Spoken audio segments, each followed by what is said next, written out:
ವಿಶ್ವನಾಥ ಶೆಟ್ಟರು ಪುತ್ತೂರಿಂದ ನಮಗೆ ಅವರ ಜಾತಕದ ಪ್ರತಿಯನ್ನು ಕಳಿಸಿದ್ದಾರೆ.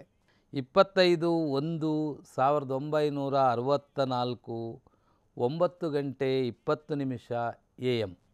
ಇವರದ್ದು ರೋಹಿಣಿ ನಕ್ಷತ್ರ, ವೃಷಭ ರಾಶಿ. ಒಳ್ಳೆಯ ಪ್ರಶ್ನೆ ಕೇಳಿದ್ದಾರೆ.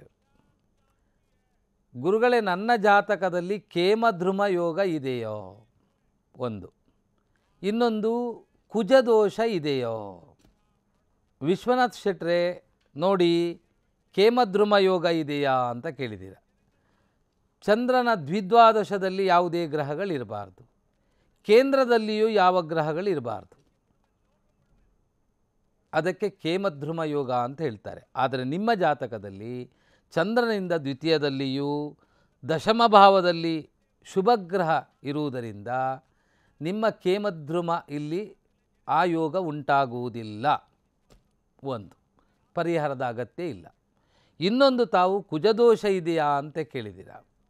ನೋಡಿ, ನಿಮ್ಮ ಕುಂಭ ಲಗ್ನಕ್ಕೆ ದ್ವಾದಶ ಭಾವದಲ್ಲಿ ಕುಜನಿದ್ದಾನೆ, 12ನೇ ಸ್ಥಾನದಲ್ಲಿ. 8 ಮತ್ತು 12 ಬಲವಾದ ದೋಷವನ್ನು ಕೊಡುವ ಸ್ಥಾನ ಕುಜನಿಗೆ. ಇನ್ನೊಂದು 4 ಅಂತಲೇ ಹೇಳಿದ್ದಾರೆ.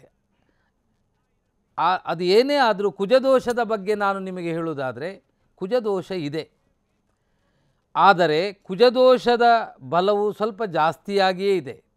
ಯಾಕೆಂದರೆ ಕುಜನೊಂದಿಗೆ ಶನಿ, ಕುಜನೊಂದಿಗೆ ಮಾಂದಿ, ಈ ಗ್ರಹಗಳಿರುವುದರಿಂದ ಕುಜನ ದೋಷದ ಬಲವು ಅಧಿಕಗೊಳ್ಳುತ್ತೆ ಅಂತ ನಾವು ಹೇಳ್ತೇವೆ. ಇದರಿಂದ ನಿಮಗೆ ಶಸ್ತ್ರಕ್ರಿಯೆಗಳು, ಆರೋಗ್ಯದ ವ್ಯತ್ಯಾಸಗಳು ಇದೆಲ್ಲ ಬರಬಹುದು. ಆದರೆ ನಿಮ್ಮ ಜಾತಕದಲ್ಲಿ ನಿಮಗೀಗ 60 ವರ್ಷ ತುಂಬಿದೆ ಅಂತ ಹೇಳಬೇಕು.